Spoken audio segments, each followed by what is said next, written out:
Welcome to the Newberry Library. My name is Sarah Alvarez. I'm the Director of Exhibitions and Public Programs here at the Newberry. It's a pleasure to have you all here, both in the room and virtually. We have a number of folks who are joining us online. Happy to have you all here. And our program this afternoon is the Black Metropolis Research Consortium's annual meeting. And today we'll be focusing on Black urban history. And in just a moment, I will turn things over to Sumayya Ahmed, who's the Executive Director of the BMRC. They'll tell you more about this, the speakers and our program. But before we do that, I just wanted to give a couple of notes, not only about the Newberry, but about our format this afternoon. First of all, our mission here at the Newberry is to connect you with our extensive collection and the humanities. To do this, we organize free public programs like that we're offering today, adult education courses, and free exhibitions based on our collection. And the Newberry is free and accessible to all over the age of 14. And so if you would like to get a free reader's card, if you don't have one already, it's very easy to do. You can stop in our welcome center in the lobby, or you can find out more about it on our website. So I encourage you to do that. And as I said, I want to just give you a couple of notes about this afternoon's agenda. Sumayya is going to present for a little while, and then we will take a bit of a pause, and that's because we do have some food coming for those of you who are here. I apologize for those of you who are joining us remotely, but hopefully you have something nearby and you can take a little bit of a stretch for about 10 minutes while we get things shifted over and get our speakers, the second portion of our program, set up for our speakers. But I just wanted to give you a little heads up about that'll be about halfway through the program. But now I'm going to turn things over to Sumayya, who will introduce the rest of the program. And again, thank you for being here. We're so happy to have you.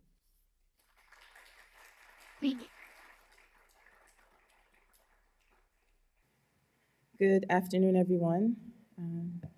Good afternoon to everyone online as well. So my name is Sumayya Ahmed. I am the Executive Director of the BMRC, the Black Metropolis Research Consortium. I would like to thank the Newberry Library, and especially Sarah Alvarez and Liv and Cara for all of their hard work in making this day possible.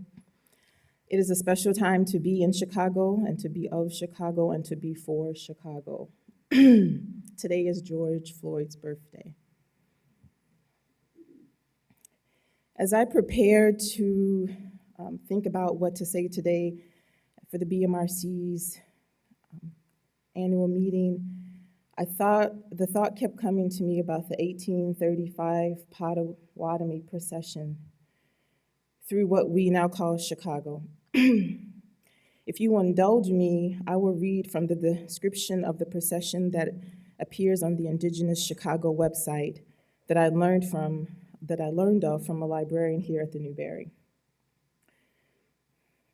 On August 18th, 1835, roughly 5,000 Potawatomi converged at the Agency House to receive their final annuity payment from the 1833 Treaty of Chicago. At the conclusion of this meeting, the Potawatomi began singing and drumming, and approximately 800 began to dance as a procession formed. With their hair done in a roach style and, quote, decorated with a profusion of hawks and eagle's feathers, some strung together so as to extend nearly to the ground, unquote. Potawatomi mourners began dancing with their weapons in hand as myriad more beat drums, sticks, and other hollow objects together. Judge John Dean Caton, a resident of Chicago at the time of the procession, recounted before an audience 35 years later at the Chicago Historical Society. As Caton writes, quote, foreheads, cheeks, and noses were covered with curved stripes of red vermilion, which were edged with black points. They were principally armed with tomahawks and clubs, and were led by what answered for a band of music, unquote. From the council house, they marched west, dancing as they moved along the Chicago riverfront, quote, stopping in front of every house they passed, unquote, before crossing the north branch of the river. After crossing the bridge, the procession made its way south before again crossing the south branch of the Corduroy Bridge, located roughly at the site of the present-day Lake Street Bridge. As they crossed, the procession halted in front of the Saguenash Hotel as its patrons stared in awe. The professionals continued to dance, and from the hotel windows, Caton stated that he and the other patrons could see the entirety of the procession as it snaked across the South Branch back up to the North Branch Bridge. Caton and other onlookers misinterpreted this procession as a war dance, but in fact, it was a mourning procession that served as a visible act of defiance against Chicago's alleged, quote, founders, unquote. It illustrates that Anishinaabe people, which the Potawatomi are part of the Anishinaabe people, it demonstrates that Anishinaabe people did not willingly cede the land on Lake Michigan shores. It was taken from them, and they protested their loss, unquote.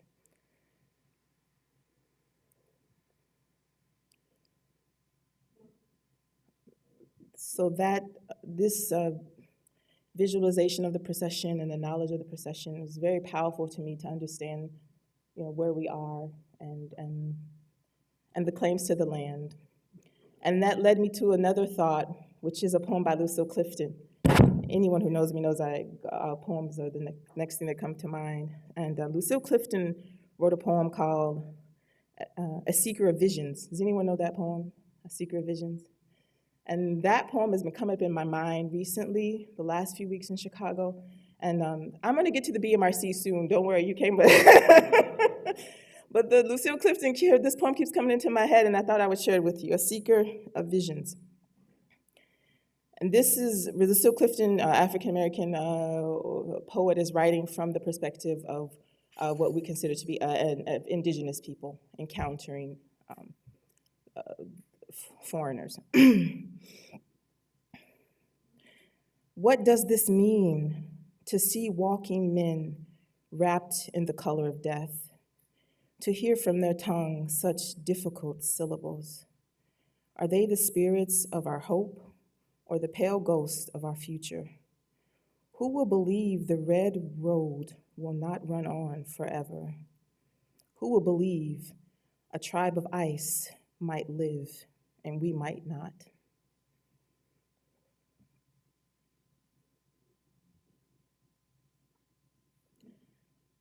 So that's just something I wanted to share as we think about where we are in the BMRC and the work we've done this last year. We are in Chicago and of Chicago and for Chicago.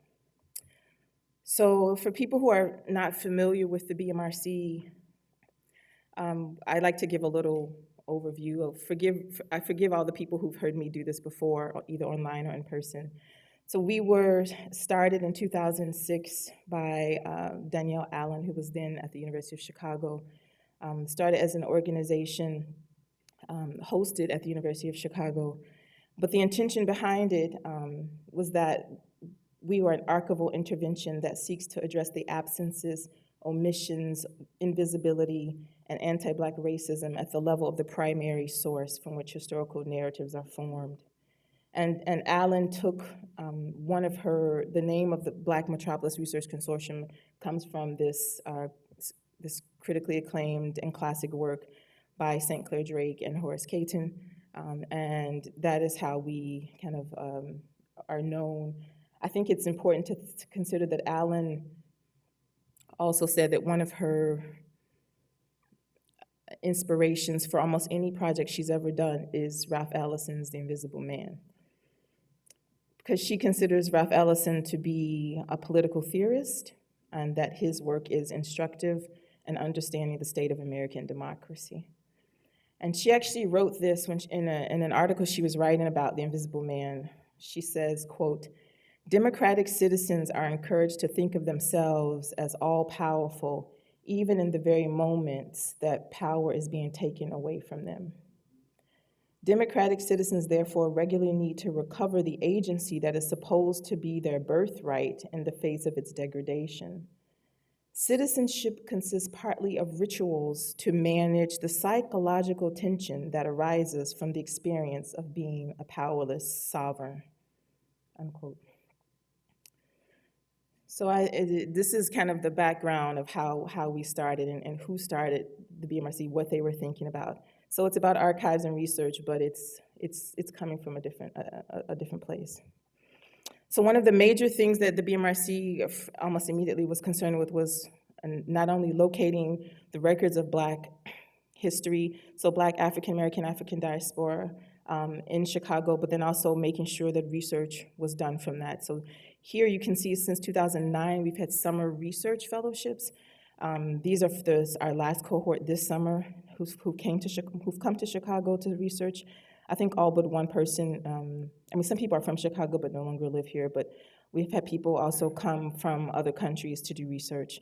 So far we've awarded more than 130 fellowships to do research in Chicago, and from those awards, we've had more than 30 books published. This is just a short selection of books that have been published, and this is the picture of a display that we actually put up at the University of Chicago's Regenstein Library in February and March of this year, just to show and encourage people to check out these books and to make the association with the fact that these books were part of the support for their production came from the BMRC's fellowship. So,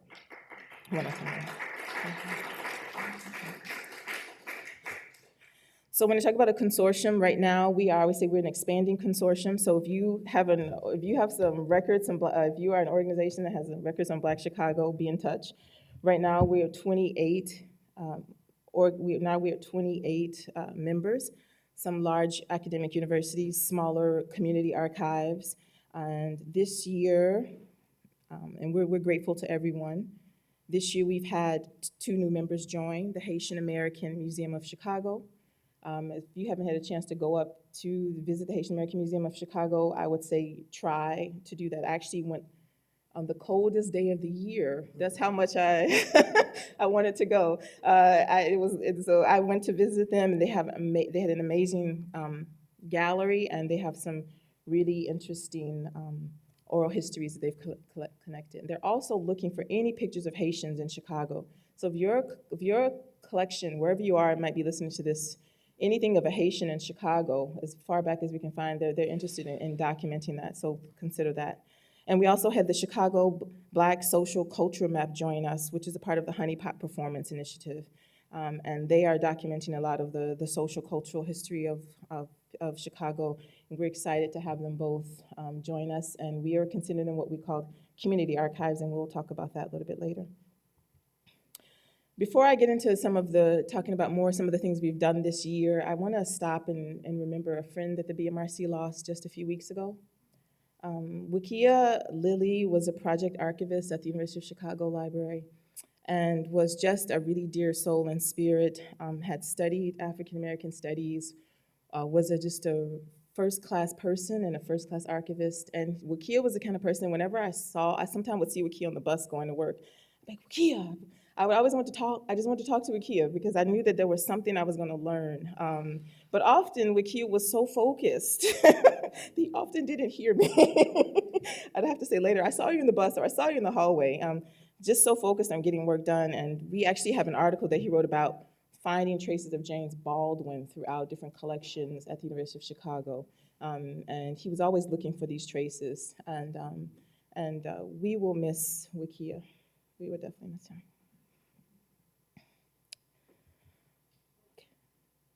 Now we'll turn back to our regular program of what we did this past year. So some of our standard foundational programs that we have is an archival internship program. It's called Archie Motley, after the archivist who worked at the Chicago History Museum, formerly known as Chicago Historical Society. And this is a chance for us to get undergraduates and recent graduate students to actually experience, first of all, to understand that archives is an actual field, that you actually get a graduate degree in it or can get a graduate degree in it, and to train. So this year we were able to have a student from Northwestern University, a student from DePaul, who actually worked at Northwestern University, the Catherine Flowers papers. And then we had Takesha Hill, who was a recently graduate from IIT, who helped with processing and working with, or doing and transcription for the Eastman papers at the Chicago History Museum. Those are a lot of papers about abolition and abolitionists in the Chicago area. And both of them, I think, had these very productive experiences where, first of all, just the idea that, wow, there's so much here that it's not on the internet. Yes. And then another thing was the extent of how the depth of not even, someone from Chicago not understanding the depth of the history of their own city. And so those are very productive experiences. And I can tell you that at least one of them has told me they want to go to school to, to actually get what we call library school, to become an archivist or librarian. So, we did our job in that one. Another program that we have is called the Black Metropolis Graduate Assistantship. This is a program we do in conjunction jointly with Northwestern University Center for Civic Engagement. I think that we have, Ruth is in the, I have my glasses on, Ruth is in our audience, yes, from the Northwestern University Center for Civic Engagement, and Northwestern's Anchor program, which was formerly known as Racial Equity and Community Partnership Program.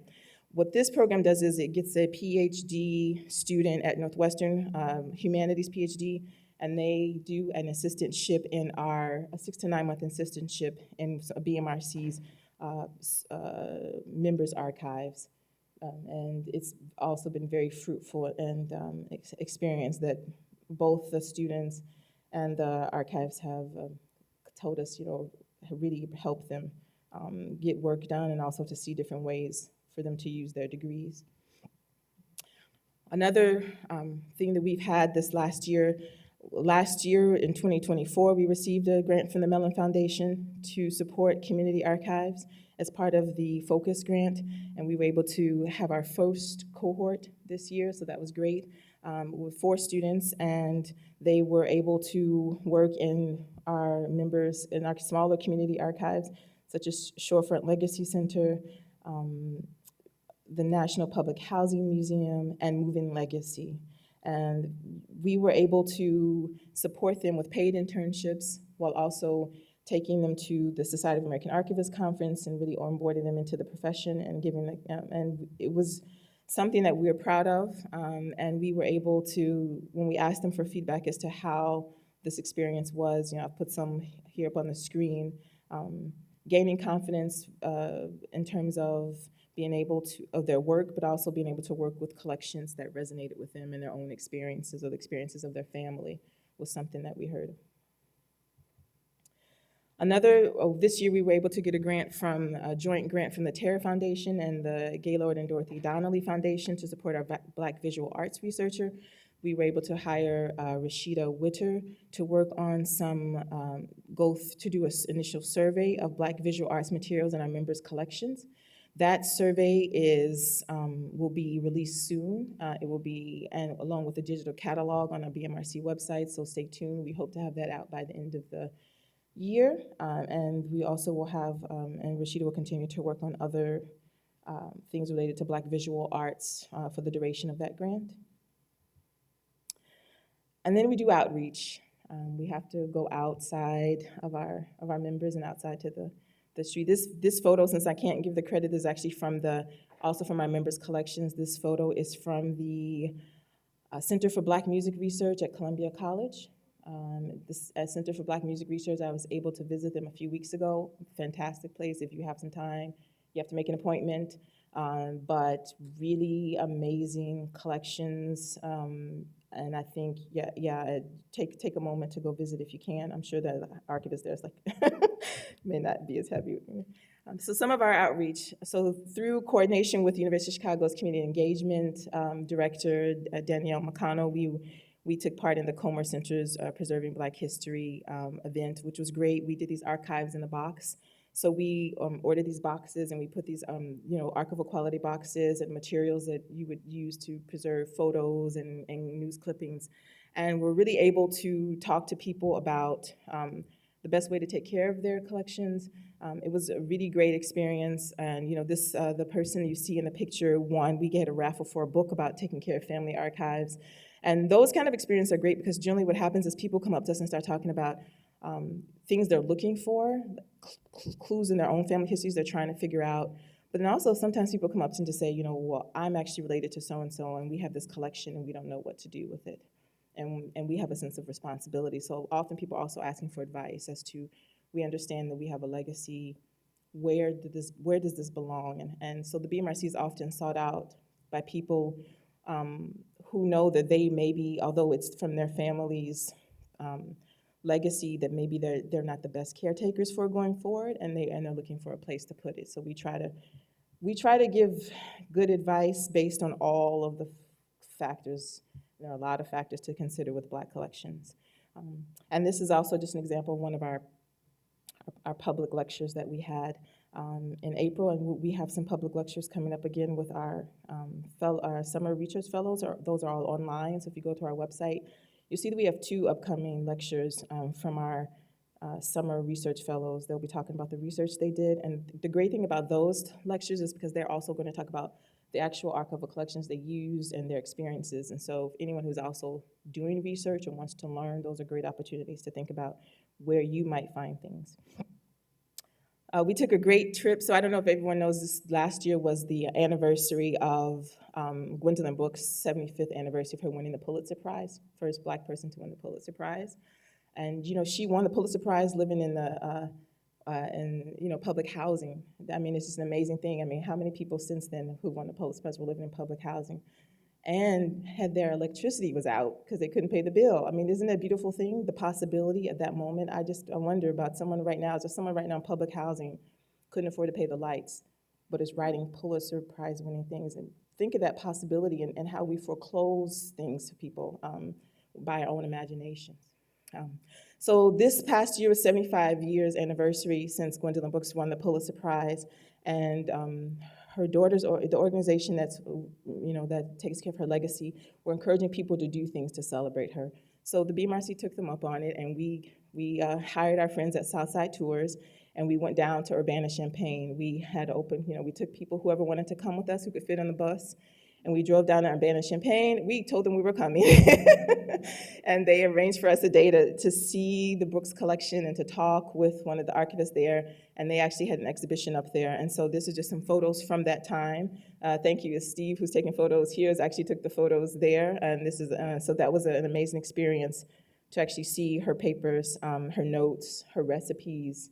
And they said Gwendolyn Brooks had a lot of really nice cake recipes, and sometimes they cook them when they have public events.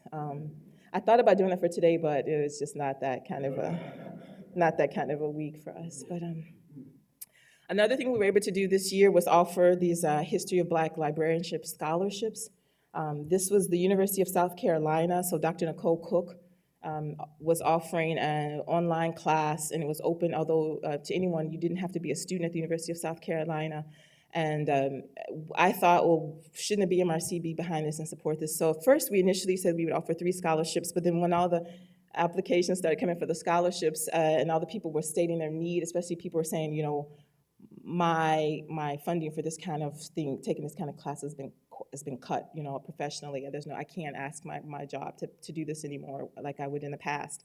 So we paid for a few more people, some of them who were working in libraries, but also in school at the same time.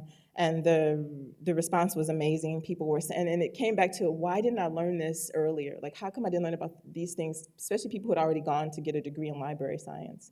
Like, how come this was not a part of my curriculum at any point before this? So we hope to be able to support them in the future, and we're just grateful that we were able to do that. Another thing we were able to do, we were able to give us Raíces Chicago, and a shout out to Nancy Villafranca at Raíces. So Raíces, Nancy is always clear to say that Raíces was inspired by the BMRC, that she encountered the BMRC years ago and thought we need to have that for the Latino community. And so this summer they were giving internships to study, for people to do that kind of initial deep dive into finding the archival traces about Latina history in Chicago. And so when she told me about it, I said, well, how about Afro-Latina history in Chicago? Can the BMRC give you some money and you focus one of these people is gonna look for the traces of Afro-Latina people? And she said yes, so they did focus. So we will be able to see the fruits of this as they try to put all of these materials together, so we know where these histories are. And so that's something that we're also very grateful to have been able to support. Just, I was able to present at the Association for the Study of African American Life and History Conference.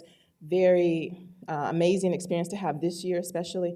And what a surprise for me to see that you could put this Black Metropolis Research Consortium ribbon on your ID. And at first I thought I was hallucinating. I was like, okay, this was a long flight. And I actually asked someone, does that say Black Metropolis Resource Center? And they said, yes. And I said, okay. I said, why? And they said, because you all are an institutional member. And I said, we are. I didn't think that, so they gave us our props, and people would see. It was just kind of a surreal experience to be in Atlanta and see people walking around with that. So I was able to present on a great panel with Barry Brown from the Schomburg, and with Raquel Flores Clemens, one of our board members, who's also here from the Harsh Collection. And we were talking about how it was basically focused on how the Mellon Foundation has sustained a lot of Black archival work and research, and thinking through that. And thanks to Dania Childress of the Avery Center in Charleston for putting that panel together for us. We were also able to support the Black Artists Archives. This is a digital exhibition that just has come up live, I think last week. And we were really happy to be able to support Dr. Kelly Morgan, because although they are located in Detroit, this is a very important digital exhibition about an important person from the Chicago Renaissance. And so we wanted to support that as best we can. So one thing I really want us to think about is next year the BMRC turns 20 years old.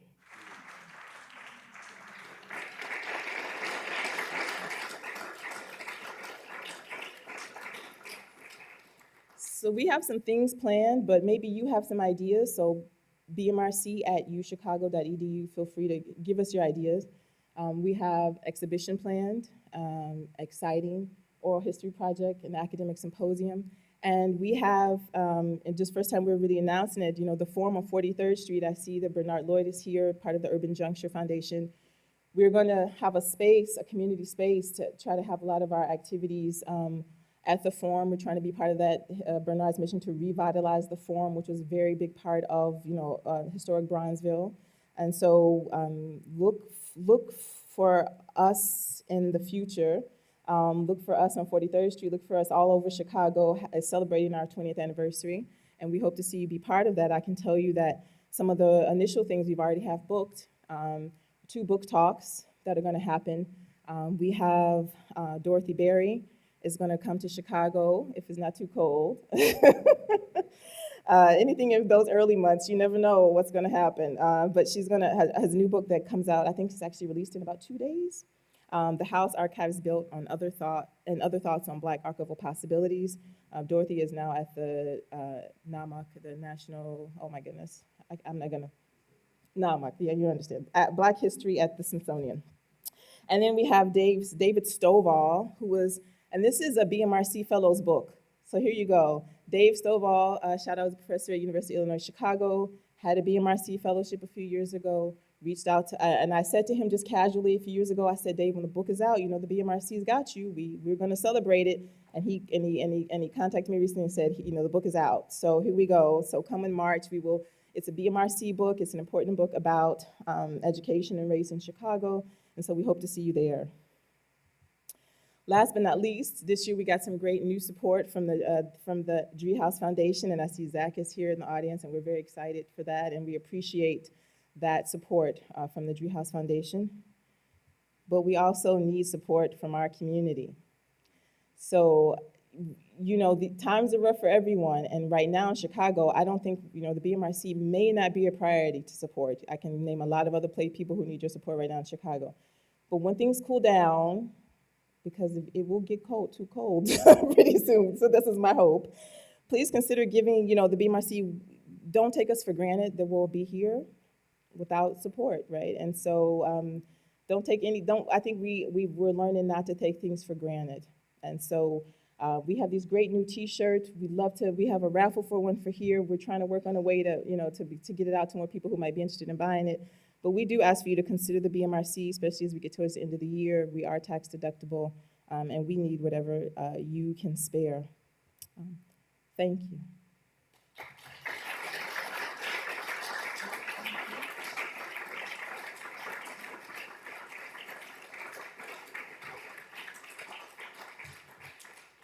If it's okay, we would like to go straight into the discussion with the discussant for today. So I have the honor of introducing them, if you give me one moment.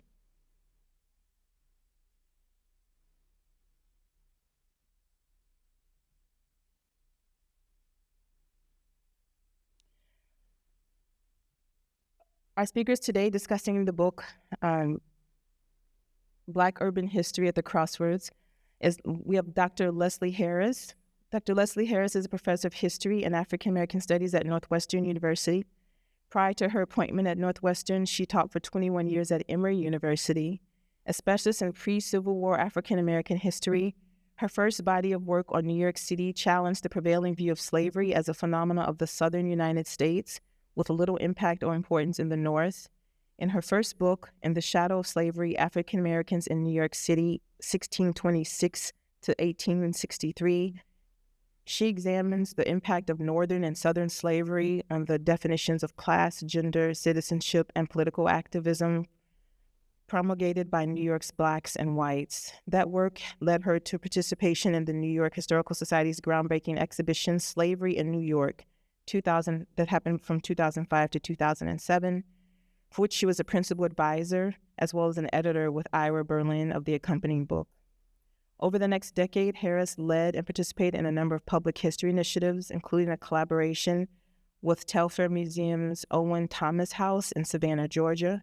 She co-edited with Diana Ramey Berry, Slavery and Freedom in Savannah, which contains the work of 30 experts on the history of slavery, Georgia, and Savannah academic historians, museum professionals, non-academic historians, and archivists.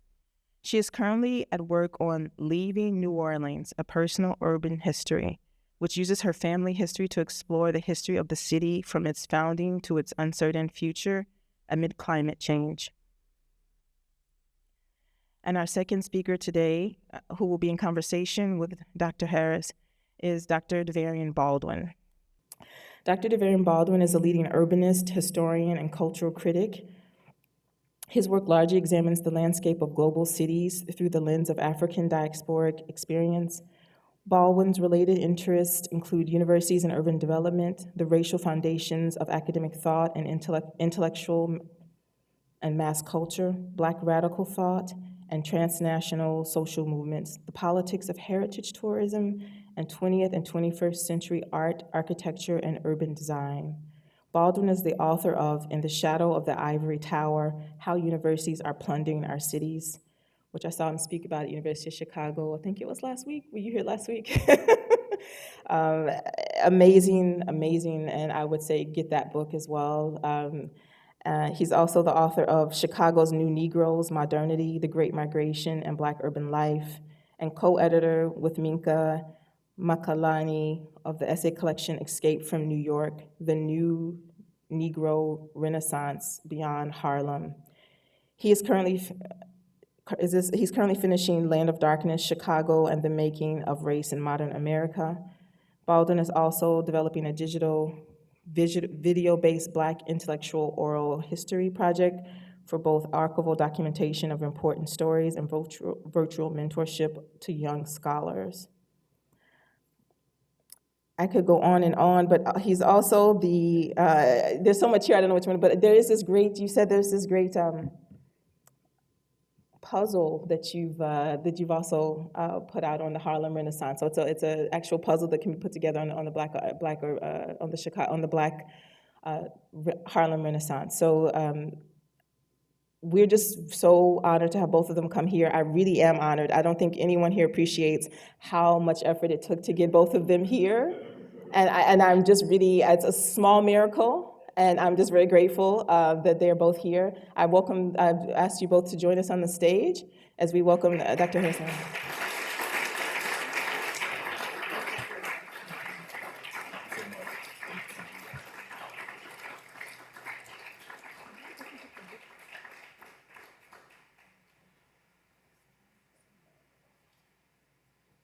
So before we get started, I just want to thank Dr. Ahmed for her persistence.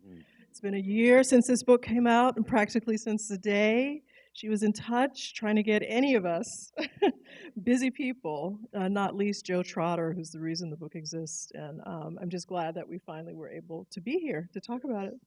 So, I mean, as a, I consider myself a stepson at least of Chicago, so it's always a pleasure to be here. To actually be here twice in 2 weeks. And when we think about urban history, you can't talk about urban history without talking about Chicago. And so it's really appropriate that we're here to have this discussion. Where else would we be to have a general discussion about the future, the impact, the legacy of Black urban history? So happy to be here. yeah, great. So should we start just talking a Yeah. little bit about the book? And Yeah, then, so we can start by talking about the book, and we'll open it up to the bigger, because there's the elephant in the room about like why urban, why now in the world.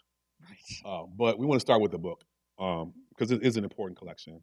So I just wanted to ask you, Leslie, like you kind of like give us some backdrop about how the book came to be. What's the backstory? All like behind the scenes story. What were the kind of institutional pieces that came together and the personnel that came together to make this a project that we now have before us between covers. So if probably most of you know Joe Trotter, who is a force all unto himself, who has been running the Center for the Study of the African American Urban History and the Economy at Carnegie Mellon. And he brought a group of us together. I wasn't thinking about a book. I was just going to attend a conference in 2016, I think it was, for a first conference, with many of the people who were in the book and definitely the outline. And I think that was the 20th anniversary of his center at Carnegie Mellon, which has fostered more work than I can easily name here. We could spend the next hour trying to outline all the things he's done in what is now 30 years, including, I think, his own 10 to 15 books, Yes. authored or co-authored. And we'll talk a little bit about that later. Sure. But he is really foundational in many ways, and yet the quietest, most humble, most generous, one of the most generous scholars I've ever known. His family, he brings it everywhere he goes. Family Every is with him conference, everywhere. everything, his family, his sisters and brothers, Yes. everybody's on deck. And when you're in Pittsburgh, Black Pittsburgh is there. He has created a space. I actually spoke on my first book at his center, and I walked into an audience that I hadn't seen an audience anywhere that size for an academic talk. And non-academics. With non-academics, exactly, who feel completely comfortable asking questions of anybody who comes on that campus. And so it's really a phenomenal space to be in. So we did our conference. It was a day and a half of traversing the terrain of African American urban history, and rare for me as an early Americanist to be in a space like that, because often urban history and colonial, pre-Civil War, I'll say, history don't often go together. In fact, I don't think I've ever been, I should confess, I've never been to the Urban History Association meeting. We'll talk about that later. Right. And I noticed that you call yourself an urbanist, and I was like, am I an urbanist? Right. Okay. So he began planning for the book, and things happened, and we had a second conference in 2021, a slight change of folks. Of course, that's by that time in the middle of the pandemic, so that slowed things down, but we did finally get the book together. It spans from the era of the slave trade to practically to the present. The introduction definitely talks about the things we were thinking about, I guess, around 2023, 2024, as we were putting it together. We see, as I'm sure many of you do, this long history as, we're sitting amid some of the legacies of the long history that we chart in the book. Cities as centered in the Americas as slave trading ports initially, or ports that will build wealth through trading goods produced by enslaved people who are the primary laborers for building these cities. Moving forward into, of course, all of the political, economic ways in which the labor system set up use and abuse, I would say, African American labor, but also cities, as many of us talk about, moving through to the present as a place of possibility for African American people, a place where critical mass can form institutions, can sometimes partner, as we heard, even with the BMRC, partner with other groups within the city to imagine different futures. And so this sort of complicated way in which these urban spaces are both sites of oppression, of course, but also sites of possibility. And that was certainly something that very much fed into my book, my first book on New York, that it's this beacon of possibility and yet a place of real struggle. So the book, I think, we are still at that same kind of crossroads. We're still trying to imagine cities as places of greater equity, and to some degree they can be. And this city right now is in struggle around that very question as the federal government comes in to further try to enforce inequity. So the book feels like even more timely than it was when we were even thinking of it. We finished it before the current presidential administration came together. Yeah, and so here we are. Here we are. Yeah. So there is the looming specter of what's going on in the world right now. But even with like little inside baseball, even within the world of urban history, this is important about why you're here. And it's important that you are a co-editor on this collection because you don't necessarily see yourself per se as an urbanist. Well, I'm developing. Right. But some of that has to do with the way in which urban history presents itself. Absolutely. And for years, urban history was bridges and tunnels and septic systems and no people. So the question that I have is that as someone who now can claim, who is embracing slowly being an urbanist, what is it or was it about Black urban history that allowed you to say, okay, I can make this connection. I can see myself in this family. What does it bring to the table, given what we know about urban history as a field? Right. And doing this work and doing your work, what's your assessment of like what is the Black in Black urban history? Right. To paraphrase through a hall. What is the urban in Black urban history too? I mean, I think with my first book, as with many, both young scholars, first book, all kinds of things, I was primarily an African Americanist, and the city was just happened to be where my people were. Right. I was studying. I wasn't thinking about the city in a structural way, even though I became known as with the second, the edited volume on Savannah. Of course, I'm looking at urban slavery, which has a distinct trajectory, and people are often contrasting what enslaved people can do in urban areas versus what they do in rural areas. So I think in between the first and second, there's a way in which New York City, too, becomes this placeholder for America, particularly in the 19th century, even though it's extraordinarily exceptional in terms of diversity, in terms of money, it's, in terms of its power. There are other cities, of course, but it holds this almost idealized sense of itself. It's also kind of provincial. And it's it's still provincial. It's still provincial. Yeah. People from New York don't know anything else exists, and vice versa. Right. We don't really know New York. And so I think all of those things kind of blinded me to the fact that I was looking at a very distinct kind of space. Both New York is distinct, but also an urban space. Yeah. I began to unwind that slowly with the study of Savannah, which again is linked to rural spaces, but the urban within it, the fact that it's a port city, the fact that enslaved people live independently because it is a city, the fact that surveillance is really incredible. Enslaved people live independently, but surveillance, the walking city, the ability of enslavers and their various minions to be able to patrol. That is a key part of urban life and continues to be, of course. Yeah. But it was finally with the New Orleans book, which I call it a personal urban history, which a friend named for me. She was already knew herself as an urbanist and recognized what I was doing before I did. But I will tell you that part of the New Orleans book is looking at the structures, the levees. Yes. The streets, the things. Yeah. And some of it builds on earlier work, but it's at that point between Savannah and New Orleans that I really realized that this is not just incidental to the history, it's foundational. So I say all that to say that I think a lot of us who are trained as African American historians, deciding if there are other subcategories of analysis, sometimes it's not that obvious. We're really concerned with elements of African American history in a particular way, and other things are kind of subsumed under that. But there are valuable things that sometimes we need to address and name, if for no other reason than to challenge the disciplines like that you're talking about. So why have I never gone to that? I mean, but even subconsciously, did you not see yourself there because there were no people there?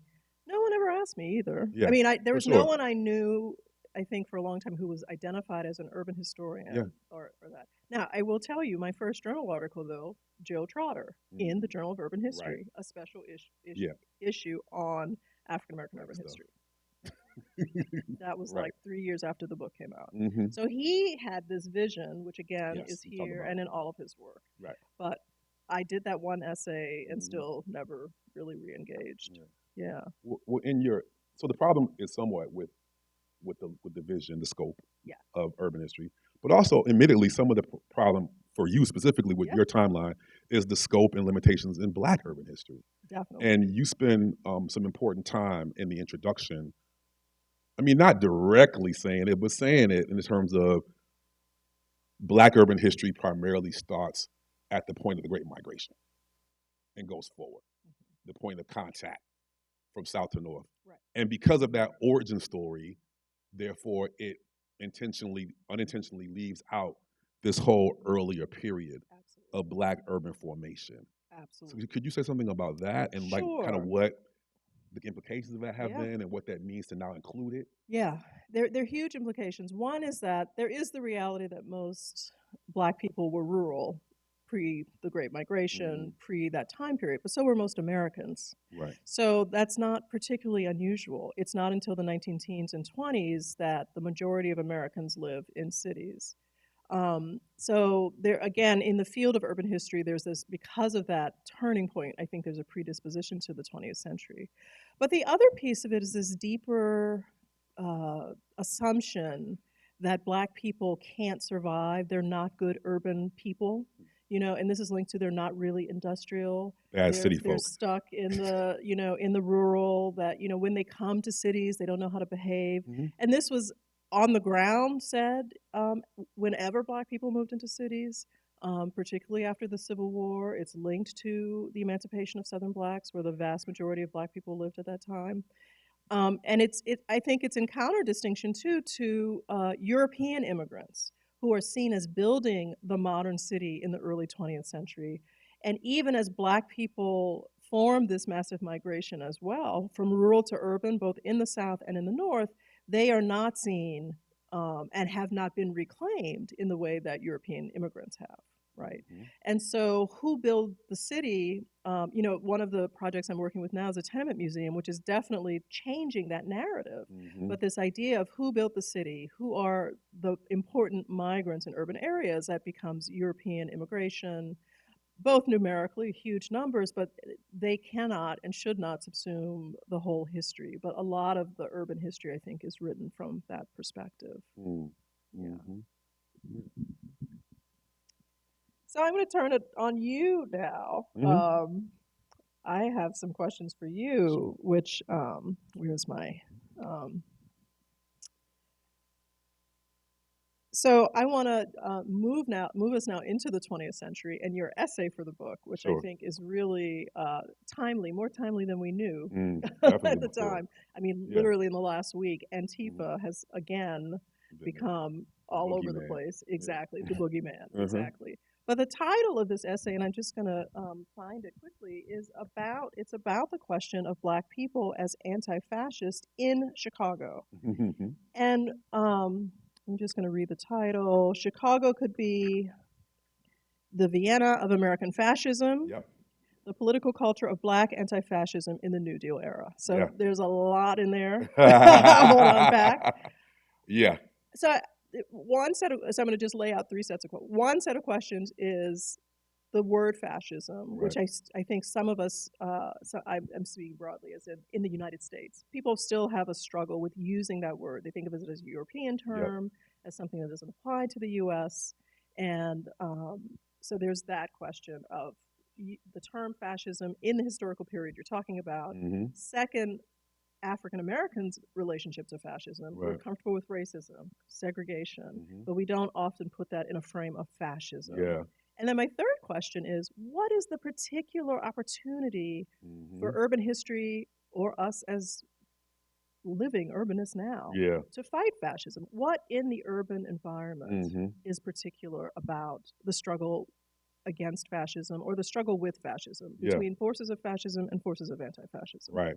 Well, I'll just give a little backdrop. The article that's in the collection is the building blocks for a chapter in a larger book that I'm working on called Land of Darkness: Chicago Making of Race in Modern America, which tracks the University of Chicago school sociology and its obsession with race, and how anxieties about race and racial difference in the city shape the rise of that field, and then that field's impact on things like urban policy at the federal and state level. So that's the bigger project. But within this local piece, with this not local but particular piece, it's all Chicago. This is a chapter that is looking at the making of Black Metropolis as an intellectual project. But I started delving deeper into the story about the making of Black Metropolis as I followed St. Clair Drake and Horace Caton and a little bit of Richard Wright through the streets of the South Side and somewhat of the North Side. I kept seeing them showing up in these conversations around fascism. And these weren't Jewish conversations. These weren't German conversations. These were Black conversations, talking about Black Chicago, because there were all of these social movement engagements at the local level trying to grapple with the racism of the US state. The New Deal, right? The thing that we're all trying to reclaim now as the greatest possibility that we can have going forward. They were labeling it as fascist because of the state-sanctioned racism that was being embedded specifically within housing policy. Because, as we all know, and the records are here, at the Newberry, with NAREB, the National Association of Real Estate Boards, that Chicago was ground zero for the very first racially restrictive covenant. On the South Side, helped instigated somewhat by the University of Chicago in its research and scholarship, which is also part of the book. And Drake and Caton were the sons of this whole phenomenon, both as scholars, but also as residents. So the point that I'm making is that on the ground, in 1934, the Chicago Defender was reporting on activism in the city, and the editorial was called Building Ghettos in 1934. And it's in the present, it's like, okay, yeah, Black folk ghettos, got it. But going back and revert, I had to unpeel my mind to realize this is the first time that we see the use of the term ghetto in reference to Black people. It is primarily a term associated with the Jewish community. So this was a political analytic that was being devised on the ground and reported on in a Black newspaper to say that the racially restricted, the federal government's upholding of covenants alongside of the private industry of real estate is building ghettos. And to get even deeper on it, they nicknamed it, in quotes, the University of Chicago Agreement to get rid of Negroes. So we're seeing in this editorial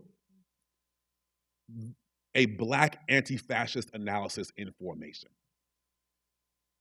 We can't get an ear to the value of anti-Black racism on its own. America hasn't even turned its eye to Germany yet. But we see what's going on globally. This is fascism. They didn't pause. They didn't hand wring, right? And so you had that. You had Joe Louis first defeating Primo Carneri, the Italian, then Max Schmeling, the German, and Black newspapers celebrating that, and then calling Joe Louis, Jesse Owens, and Haile Selassie the Trinity of freedom. So all throughout my research, and again, following Drake and Caton, I'm seeing and tracking all these iterations. In Chicago, at the time the mayor got an award from Italy, and Black folks went mad. Like, we can't go. You made it seditious for us to go fight against fascism in Ethiopia, but you're giving out awards for a mayor our mayor. So they had massive demonstrations, hanging the mayor's body in effigy, being surveilled by the Red Squad as communists. But this was Black. So my point, so especially with the housing piece, but also with the labor piece, protests with signs saying, Hitler must own this shop. We can't get a job here. Black folks were clear about the meaning of fascism in their lives as an idea. It goes deeper than just simply what we call de facto segregation. This was state-sanctioned racial violence and restriction. So the piece was driven by that, but then also the fact that Drake and Caton took these experiences and built out an analytic in their work. So one chapter is called Negro Ghetto, and then the conversation chapter is called Bronzeville. So they are tracking and chronicling this, is shaping their analytics, what we later will call in urban studies spatial analysis. They're doing this in the 30s. So and so when we bring it up to, as you mentioned, what does it mean for today? The hand-wringing that we have today, they just didn't have it. Right. I'm also thinking, the other thing that's been on my mind this week in particular, but it's a fire hose, who knows what else we could bring up. Yeah. But this resistance to structural analysis, right? Yes. But you're describing, again, this is not, so we keep hearing, CRT, structural, blah, blah, blah, blah, blah. But they're of course this is a structural analysis, and it's structural because the federal government is imposing it. Well, this is a great point. Because it's not just a problem in the governmental level, it's a problem in the intellectual level. Yeah. Because you gotta remember, Drake and Caton were grad students when they wrote Black Metropolis. They're trying to get a degree. And they're trying to meet the needs and the whims of their advisor. Like if you aren't in grad school, it's an authoritarian relationship in itself. It can be.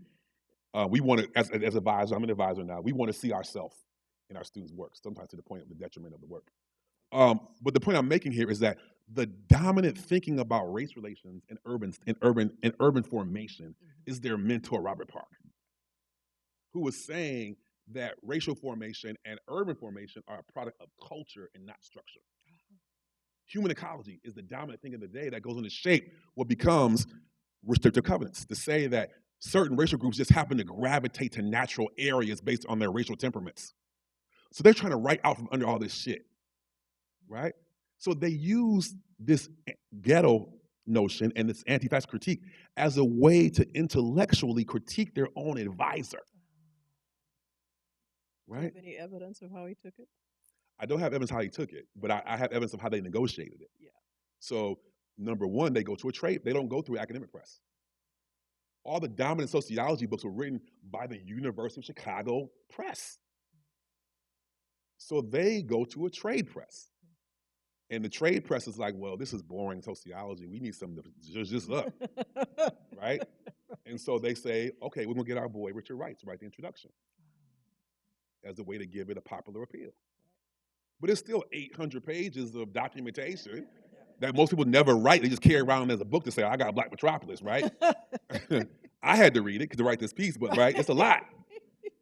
But the point that I'm making is that this was both a public political battle, and it also was an intellectual battle. The use, and fascism as direct understanding, fascism as analog, fascism as a metaphor. The bottom line is that however you want to take it, the idea of state-sanctioned racism as structural was both a problem for us today, and it was a problem for them both even then. And this was their attempt to reassert a structural analysis where it didn't exist in the scholarship, in the field. Yes. Okay. Yeah. So what is the opportunity either then or today for looking at urban spaces as the site of struggle? So what you're describing is Chicago as a place with it de facto de jure that disappears. And of course the classic was the South has de jure. Yep. And that is the site of. And the covenant is the total, right, FU to that idea. Exactly. Right. That it start here. Right. Yeah. Right. That's Exhibit A. Right. Just to be clear. Yeah. Right. Exhibit A is the is a Chicago-bred racially restricted covenant. But deeper than that, bigger than that, is that even like our former Secretary of Transportation, Pete Buttigieg, brought up urban renewal, right? So the point that I'm making is that on one side, urban studies is like nerdy, wonky maps, policies, zoning laws, come on, urbanists, come on, Elizabeth, what else is in there, right? Just really boring building codes, sewage systems, all this stuff. Systems. It's like, oh my God, who wants to talk about that? But at the same time, oh my God, who wants to talk about that? Because when you don't go to a zoning meeting, they're determining the life chances of a whole community for at least the next 20 years. Yeah, absolutely. Right? It's critical. Like I tell myself all the time, zoning is sexy. Like we need to be in the building. But the point is that a lot of the contemporary debates and struggles over racial reasoning, over the distribution of resources, over voting, happen at the urban studies level of zoning, planning, maps, policies, ordinances, right? That's where it happens. And so with this in mind, thinking about the ICE raids, thinking about during the COVID, the voting, redistricting, gerrymandering. These are all urban studies conversations. And so urban studies is back, baby. We back, right? But it's time to understand it as a site of struggle, and not just as a collection of facts and data, because people deploy the instruments of what we would call urban history, to accumulate wealth and power and resources, or to distribute or deny those very things. We need to be in these conversations, and people are turning to the methods and the interests of urban history. Like right now, we're working on a project on the history of urban renewal, universities and their role in shaping urban renewal. But we're couching it in a conversation around reparations. So it does require taking some of these traditional urban studies methods and approaches and pairing them with traditional Black studies and Black history and Black urban history interests. That's what's going to give it relevance. I mean, I would implore you all to go upstairs and look at these NAREB, these National Association of Real Estate Board records are fascinating for their Blackness, for their obsession with Black people. This is one example. But we could go on and on and on. Like, it just shows the degree to which urban is profoundly haunted by Blackness. Its very building blocks are on the specters of Blackness from the colonial period to the present. Yeah, absolutely. That's it. So dare I ask about the future of the city, the future of Blackness in the city? I mean, what do you think as a 20th, 21st century? Yeah. So on the one hand, we've been in this moment when reparations was suddenly in Congress. I didn't think I'd live to see the day. Right. As just one example. And of course, now we're in this massive backlash. And central to the backlash is anti-urban. That's right. That's right. I mean, it's, the attack on Chicago. cities. Chicago. And let's not play with it. And you have states. So I'm from New Orleans. Yeah. Louisiana exists because New Orleans is there, be clear, even today, financially. Right. And they are also, the governor is happy to attack New Orleans and control it and defund it and all kinds of nefarious things. Yeah. So I guess And this is, of course, to a degree, if not Black majority, Black plurality cities, or majority non-white cities. Anyway. I mean, during the last election, where were the targets? What were the boogie folk, right? Right. Chicago. Yeah. I'm from Milwaukee. Yeah. Philly. Right. Atlanta. Detroit to some degree. Where all the voting corruption was happening, because this is where all them Black folks at. So there's a way in which Blackness in the city becomes a dog whistle, a signpost, a bellwether, a warning sign, a moral panic about governance, democracy, possibility, self-destruction. We got to get in there, Yeah. right? But it's also the site of possibility. And by this, we have to actually expand our scope beyond the big cities. Because as these big cities become grossly unaffordable for our folks who made them possible, when nobody wanted them, we were here. Right. And now they hide again. Mhm. Look around, right around us. We can't afford to stay here. The true battle zones for possibility have been these secondary urban cities. This is Flint. huge. Yep. Ferguson, Jackson. Well, and also suburbs, Yeah. like all around Atlanta, right. that whole suburban thing. But I really want to focus on Jackson, Mm-hmm. Mississippi. Mm-hmm. This space where they're trying to build a Black cooperative possibility. Yes. And the response was to dirty the water, Right. Yep. right? Yep. Cut off the This water. is warfare. This is warfare. And it's urban warfare. Mm-hmm. And we need to call it what it is. But it was in the face of this profound level of Black possibility, not just for Black folks, but building This a is- blueprint for collective community and neighborhood building and democratic urban democracy that could have been a blueprint for all of us. Right. And they killed it This is through water, Yeah. that unsexy, right. right, Exactly. water system, that unsexy urban history thing. Yeah. That's why we need to be there.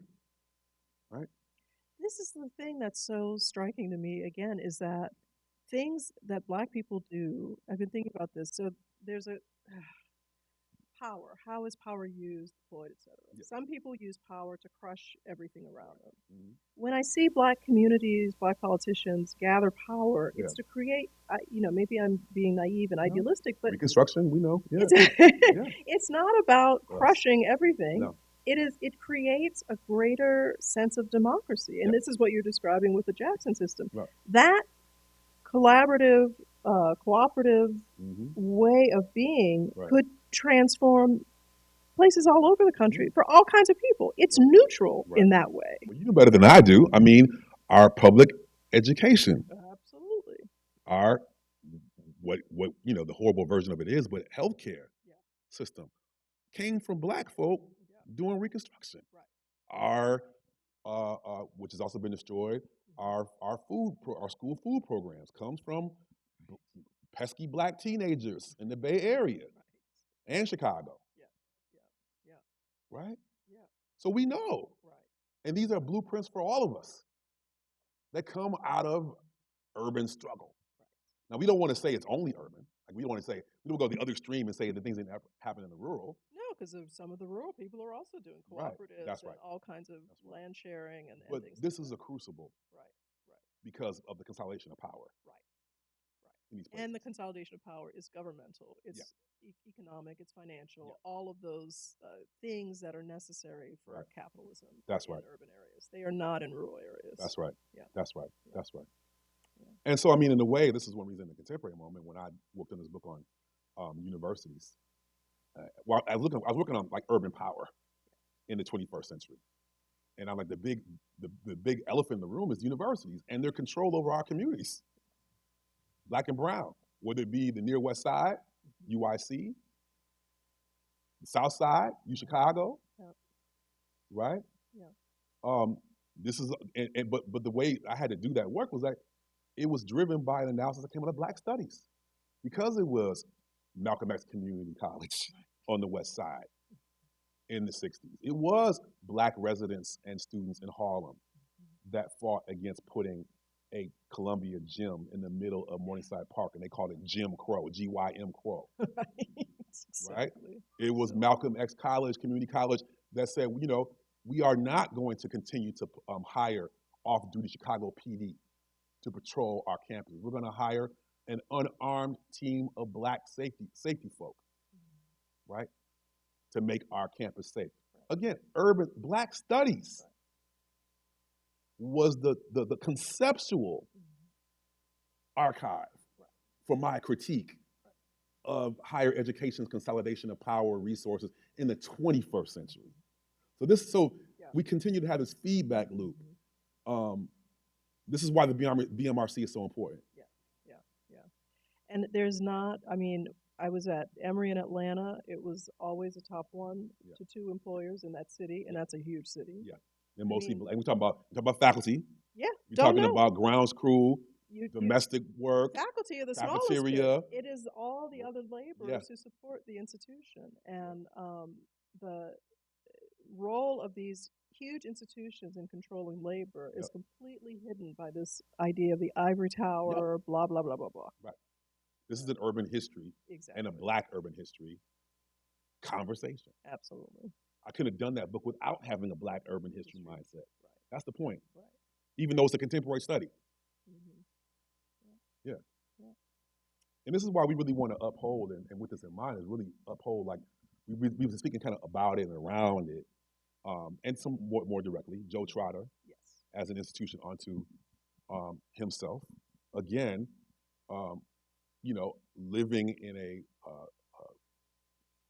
castaway Pittsburgh, right? After steel leaves that town, Black folk get hit the hardest. So in the midst of that depression before the current depression, Joe Trotter's been doing the Lord's work. Absolutely. Amongst local indigenous Black organizations, NAACP, Urban League, community groups, neighborhood associations, making sure that a place like Carnegie Mellon is open to Black communities when the city ain't necessarily open to Black communities, the city of Pittsburgh. So having events, inviting us, and making sure that we are an interface with the community, and that our questions and conversations can be accessible to the community. And so I was the first year professor in 2001 with the first iteration of the Urban History Association, and met every 2 years. And at that time, Joe was president, and it was in Pittsburgh. And it was funny because, like I said before, it was all bridges, roads, tunnels, tanks, buildings. And I was doing like some basic, what we would call African American history about Chicago, in my first book. And they had a newsletter kind of highlighting and make urban history sexy, right? Davarian Baldwin is doing some some interesting critical race theory. I was like, critical race theory? This is like Black Chicago urban, Black community history. But for them, that's because it was just so foreign to them. So flash forward to 2023, and it's back in Pittsburgh. And so it goes from being this novelty to talk about Black folk to Joe being the president again in 2023, and the topic of the conference is reparations, right? We got a conversation between Henry Louis Taylor and his daughter, Keonga Yamada Taylor, called, Urban History as Family History. Panels that are making connections between the structural and the personal and the interpersonal. We changed urban history, right? And it's powerful to see. And that's Joe Trotter, right? In a very profound way. 20 years, 30 years, But the work was being done every 2 years, in between the conferences, in the journal, in his books, in the publications, bringing our work, so-called highfalutin Black professors, to do a book with University of Pittsburgh Press, right? That's the work. I encourage you, in preparation for our talk today, I went back to make sure I knew when the conferences were, the dates. Yeah. And so I looked on his website. I could have spent all day on that website. Right. The individuals he brought to campus, the Mhm. people, the Right. questions.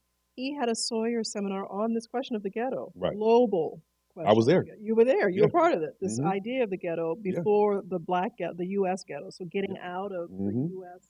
narrow idea of that. Like getting past the ghetto's behavior, Right. but the ghetto was structural, right? Yeah. Yeah, exactly. So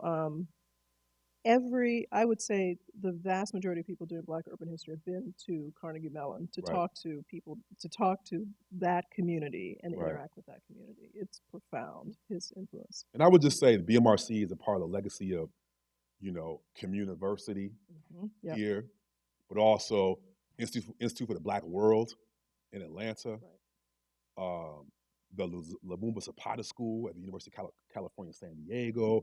I mean, the list go up. The work that was being done in Detroit, with the different presses that were going on. This is a part of that. And, I just want to say right now, I'm so moved. I was so moved by the story that was told about the making of BMRC. I wasn't able, my book was almost done when it was founded, but I still feel like a kindred spirit of that. And sometimes we get to come to these events, these scholars, and we get like a little bit of money to, come and talk. But I just want to say right now, I'm going to give that money back to the BMRC and double it as a pledge to support. And I encourage you all to do what you can to support the work that's being done here.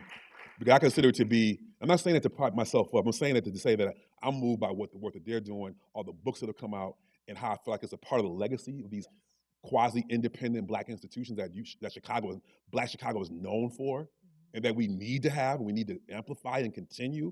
And I just want to do my small part to support that because of all the work that they do to support what we do. Yeah.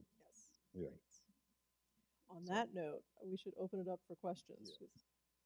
Thank you. What a wonderful conversation. Thank you so much. I was curious, or like what came to mind in the conversation about fascism plus like urban Blackness. Yeah. I thought of George Jackson and urban guerrilla warfare, and then I thought of the Black Panthers in California watching Battle of Algiers to study urban guerrilla warfare, and I was wondering if you could see the seeds sown in the 30s, and Sure. sort of what did that look like, and I'm really interested in that path of growth. Yeah. Well, just from the intellectual side, there's a direct line from this notion of Black community as ghetto, or actually, America creating ghetto formation, and what becomes in the period you're talking about, the notion of internal colonialism. Like St. Clair Drake is in both places when he becomes a founder of African diasporic scholarship when he's at Stanford later in his life. So, and in his papers at the Schomburg, he talks about the through line from ghetto formation, notion of ghetto to internal colonialism. So yes to all of that. But even more interesting, or not more, so equally interesting, is that there's this, to bring it to the global level, there's this formation in France of people that we now celebrate as spatial theorists, so like Lefebvre, Certeau, that were nurtured in the social movement of '68 and the situationist movement. This is a little bit nerdy for y'all, but this is important, right? So one of their first pieces when they were trying to think about, so situationist movement is like, okay, we come into the city and we disrupt the structure of the day by creating situations, right? Kind of agitprop. And they developed a whole spatial theory out of it. They all became academics and became spatial. But one of their first influences for situationist theory was they were watching Watts. And they wrote about Watts as the original situation that inspired what they did. So the linkages are profound that we're just now starting to find. And we find this stuff where? In archives. That's what we need to be doing our work, study and struggle. So yeah, to all of that. Hey, this is great. Yeah, thinking too about international. Okay, a few things, but one is thinking about when you said Davarian, you said urban is profoundly haunted by Blackness. Then I immediately thought all the way even before. I know, but I'm thinking, then I'm like, oh, Grenada, right? Like, what happens after they expel the Moors, and then everything that they do after that, they got to make sure it doesn't get taken over, right? Yeah. But that's not my main thing.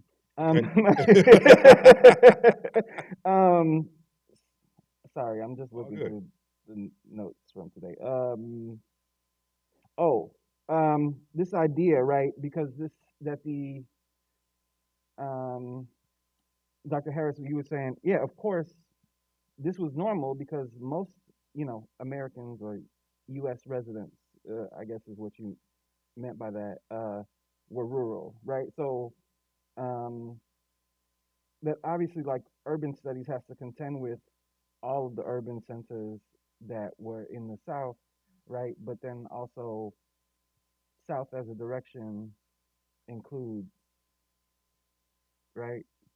Port-au-Prince, it includes Global South. Savannah, Yeah. it includes, all these places where there was, Salvador, like all these places of huge And long insurrections that histories shaped of urban policy here. right, right. And like these people were not unaware, Right. right? So like these things are in conversation in a way that the borders that we recognize in, you know, so I mean, for me, you know, black means black, and America is like Right. West Side. So I would say you know? Americas, Yeah, right? yeah. And if you think of these cities from that time to this time, these are places, these are nodes of communication as well. So the black men, their most best jobs and they're overrepresented are as sailors in my time period, and so they're traveling to all these places on this side of the Atlantic and on the other side. Yep. And so all of these places are in communication. The port cities, you know, that's the city. For most people, that is the city.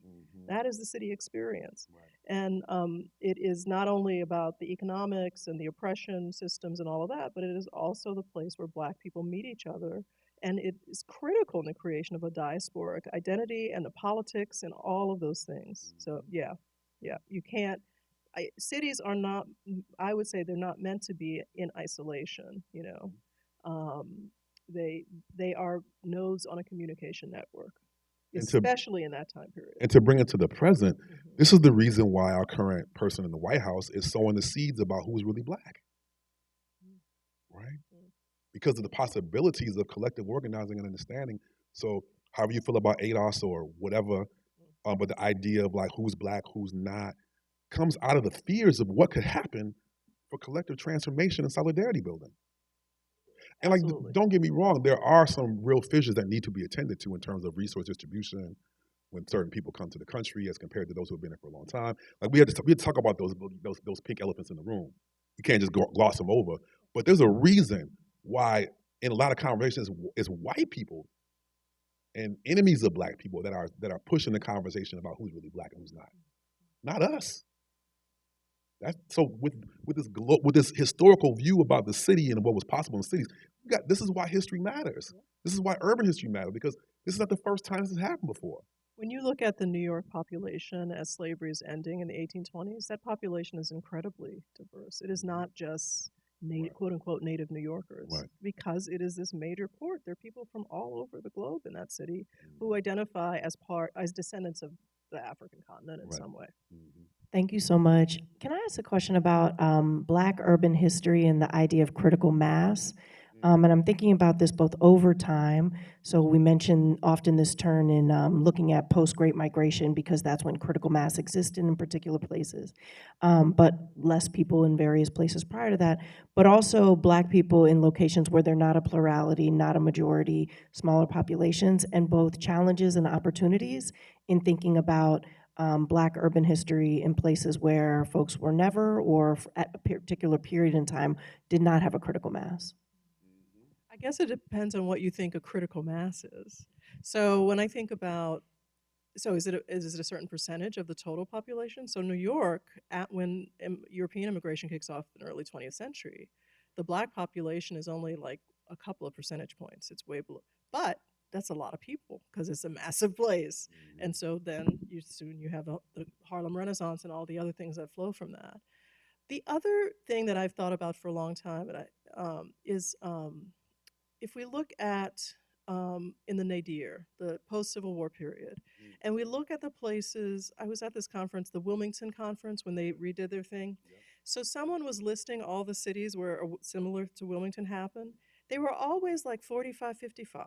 These were almost parity Black-white populations, and the white people said, you have too much power, you have too much economic independence, you have too much political power, bam.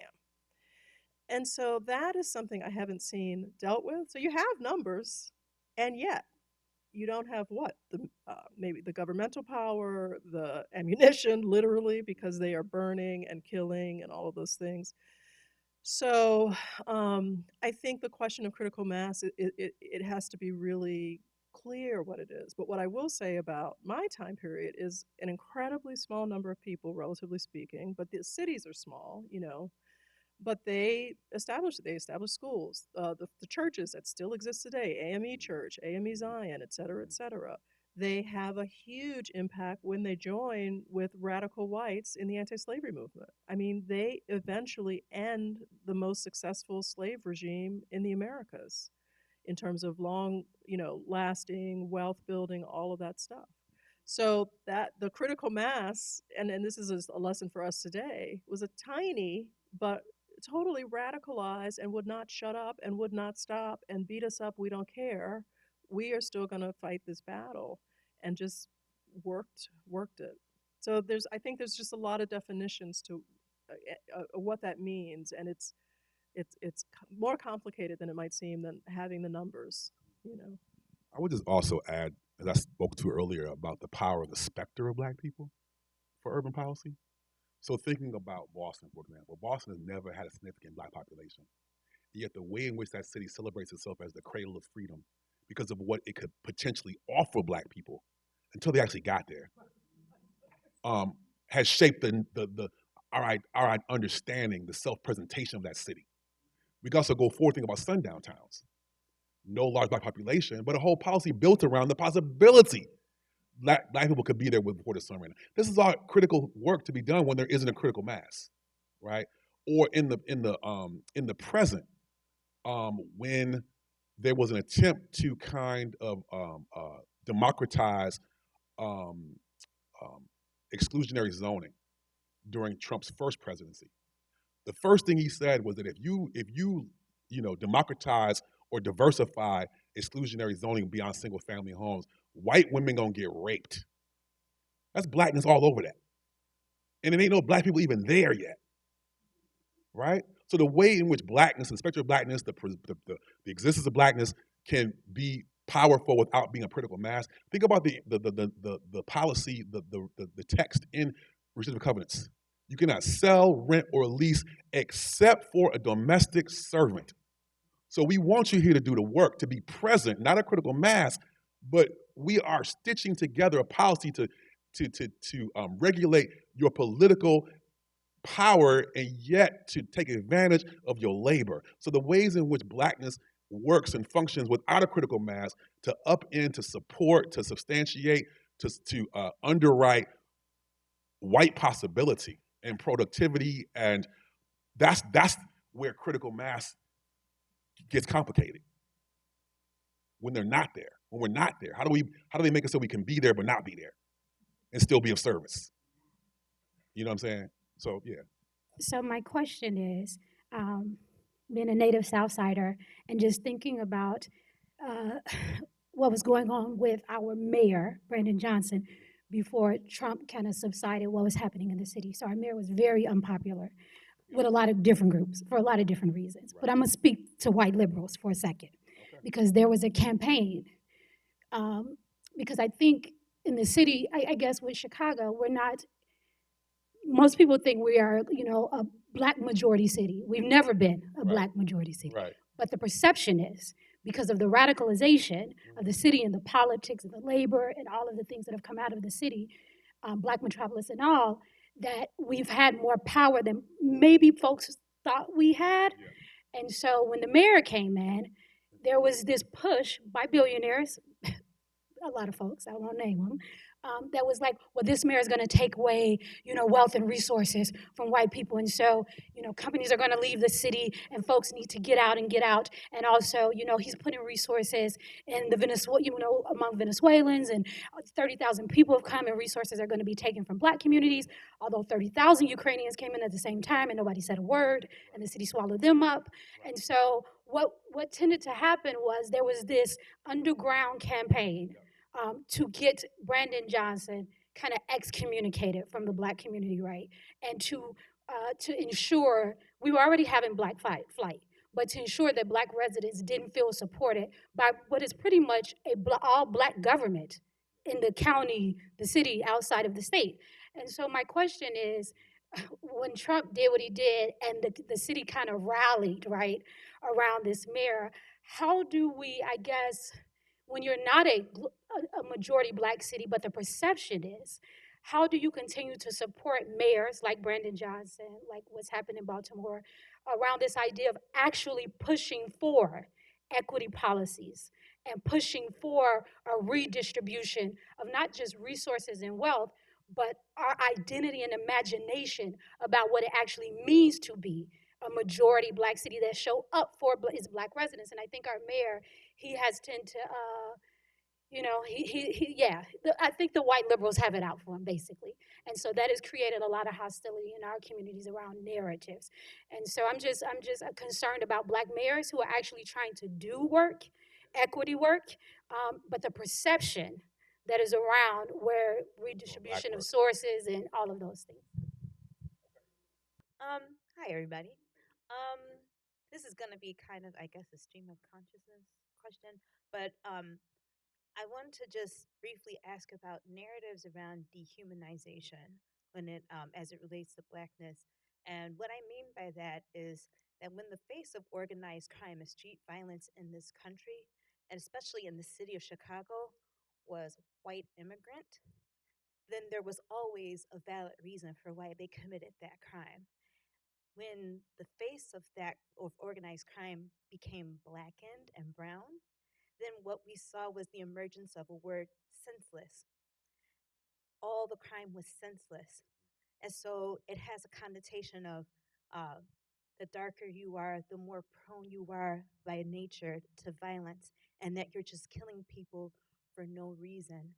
And I think it's a big part of how we got to where we are today with the current administration, because the first thrust was not about ICE and illegal immigration, but about addressing violence in the city, when in fact we are at a 30-year low of violence in the city, right? We're nothing like what we were in the crack era. I know I was around, so what do we do as a collective to better inform the narrative around that, to yeah, I mean, even when you see people committing racially motivated mass violence, oh, well, the reason is because they hated Black people. There's still a reason, but there's still like not what you would call a Black equivalent to, say, the St. Valentine's Day massacre, right? So what's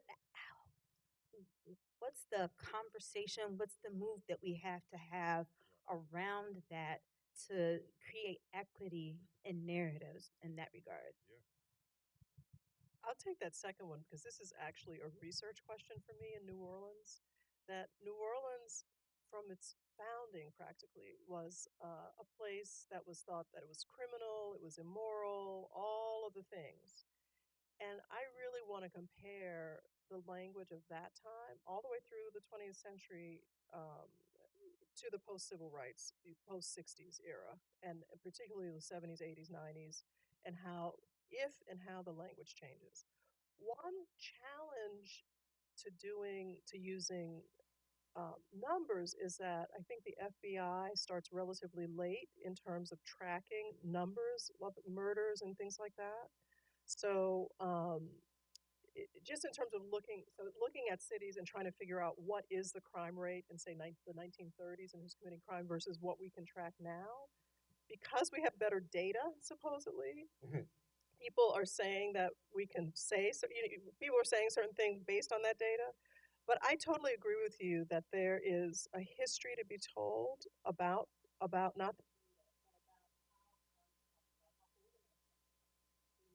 supposedly actually starts in New Orleans and then migrates to other places, but how crime is romanticized in places like that when we look backwards. But when we look at the crime that's happening in our midst right now, it is assumed to be racialized in a particular way, and that's not always accurate even to the numbers. And of course, daily we are confronted with very different narratives depending on who is alleged to have committed the crime. So that's my tool, that as a historian, is to do the research, try to figure out, are there different languages. One thing I'll throw in here, though, is that I've also been thinking about eugenics very recently, and there is a eugenic argument that says no matter what race you are, well, no, let me back off. When they're looking at European immigrants as members of different races, and this is true even in the 19th century in some documents I looked at, they will say not German so much, but Irish so-and-so committed this crime. Italian so-and-so. Up into the 30s. Oh, at least. And so you do see a racialization of crime until those folks become part of this whiteness. So I'll just add that in as another element of what you're describing. I mean, we can't answer those questions. Those are great big questions. But we can say that we can all serve a purpose and that history does have a role in that. That there's a reason why Black history specifically has become contraband in our country right now, being made illegal across the country because of the power it does hold. But it's not enough just to do the research. We have to take advantage of our young people who have these amazing skills and data, what we call data visualization. We're talking about TikToks, right? Maps, language. We have to bridge that gap between the work that we do in places like this and its translation and dissemination in the broader public sphere so that this stuff can become sexy. It can become viable. It can serve, because what are our opponents doing? They have think tanks. They have whole armies of marketing communication experts taking research and translating it into myths and horror stories and media packages. We need that. We need the capacity to take what we're doing in these archives and translating and conveying it in compelling and powerful and captivating ways. So that's what we can do to support our mayors to doing that work, to get away from this notion of senselessness and the broader battle that we're facing right now. It is a cultural communications, digital visualization, storytelling battle. That's not the battle, but it's a conduit for the battle. So I end with that. Yeah. Thank you.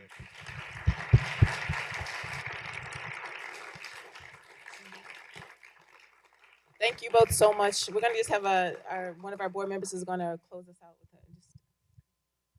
Thank you so much. Thank you, Dr. Harris. Thank you, Dr. Baldwin. Powerful presentation. I'm leaving with more questions, and I'm glad I have your number, Leslie, than I came in with. I want to thank the BMRC Executive Director, Sumayya Ahmed. I want to thank our board president, Stephen Adams, who's taking photos, and the rest of our board. And I want to thank the University of Chicago for your continued support. I'm Larice Bell. I'm the Executive Director of Shorefront Legacy Center, and I am also a board member. I had to write all this down, and it's an honor to stand here amongst all of you. To the member institutions, partners, and supporters gathered today, your dedication keeps this network strong. The BMRC is not only a consortium, it's a community of care, collaboration, and shared purpose. At Shorefront, we've seen that impact firsthand through the BMGA Graduate Assistant and Mellon Focus Fellowship. These opportunities have strengthened our capacity, supported our collections, and created meaningful pathways to emerging scholars to engage deeply with the Black archives and history. We're deeply grateful to be part of this collective. Let's continue to build together, sharing resources, nurturing the next generation, and ensuring that our stories and legacies endure. And as we do, let's invest in the BMRC, because the work we do together sustains the archives, fellowships, and collaborations that preserve and uplift our histories.